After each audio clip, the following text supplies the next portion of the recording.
1, saya Natalia, saya Rohana, Saya Jim, saya Awan, saya Nurul, saya Nasya, saya Anggi. Di sini kami akan menjelaskan klasifikasi dan kodifikasi pada kasus fracture of sac of femur. Selamat menonton, bye-bye! Apa itu fracture of sac of femur? Fracture of sac of femur adalah diskontinuitas jaringan batang tulang femur terbuka yang disertai akibat kerusakan jaringan lunak akibat trauma baik langsung maupun tidak langsung. Adapun struktur normal dari femur tersebut yaitu yang pertama terdiri dari caput femoris, column femoris, lalu trochanter mayor, trochanter minor, dan vas. Lalu selanjutnya terdiri dari condyolus lateralis dan condyolus medialis. Sebelum masuk ke pembahasan diagnosis pasien, kita perlu memahami bagaimana struktur sac of femur tersebut dikenali, yaitu melalui panduan praktik klinis pasien dengan adanya temuan pemeriksaan fisik, pemeriksaan penunjang sebagai dasar penegakan diagnosis. Adapun anamnesis pada pasien tersebut yaitu riwayat trauma, nyeri pada paha, dan tidak dapat berjalan. Lalu pemeriksaan fisik yang dilakukan adanya deformitas, hematoma, edema, dan luka. Selanjutnya dilakukan evaluasi kerusakan jaringan lunak, tulang, serta status neovaskular dan kompartmen. Lalu pemeriksaan penunjang yang dilakukan yang pertama yaitu imaging yang terdiri dari X-ray, CT scan, MRI, dan arteriografi. Lalu yang kedua laboratorium dan yang ketiga kultur dan sensitivitas. Anamnesa pada kasus ini, pasien datang ke rumah sakit dengan keluhan riwayat trauma sejak mengalami kecelakaan lalu lintas. Tetapi tidak dibawa langsung ke rumah sakit, melainkan ke pengobatan tradisional.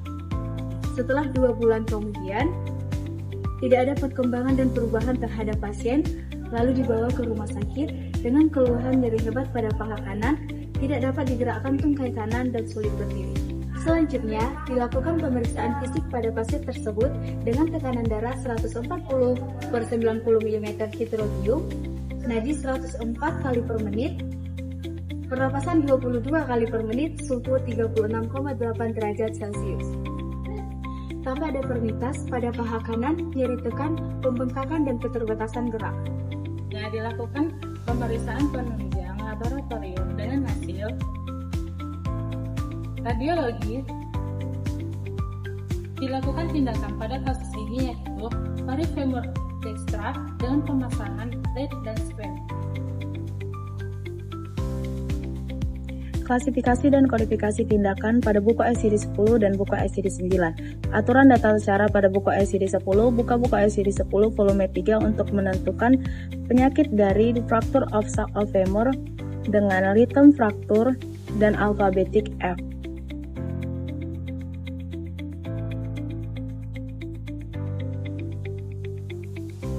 Maka ditemukan kode dari fraktur dengan modifier shaft dengan kode S72.3. Buka buku ICD-10 volume 1 untuk memastikan kembali kode diagnosa tersebut.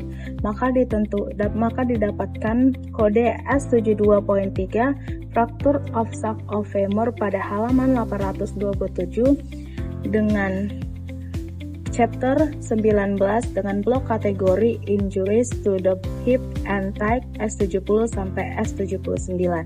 Selanjutnya, tata cara ICD-9. Langkah awal yang dilakukan untuk mencari tindakan open reduction with internal dissection adalah buka buku ICD-9 pada bagian index to procedure dengan latent reduction.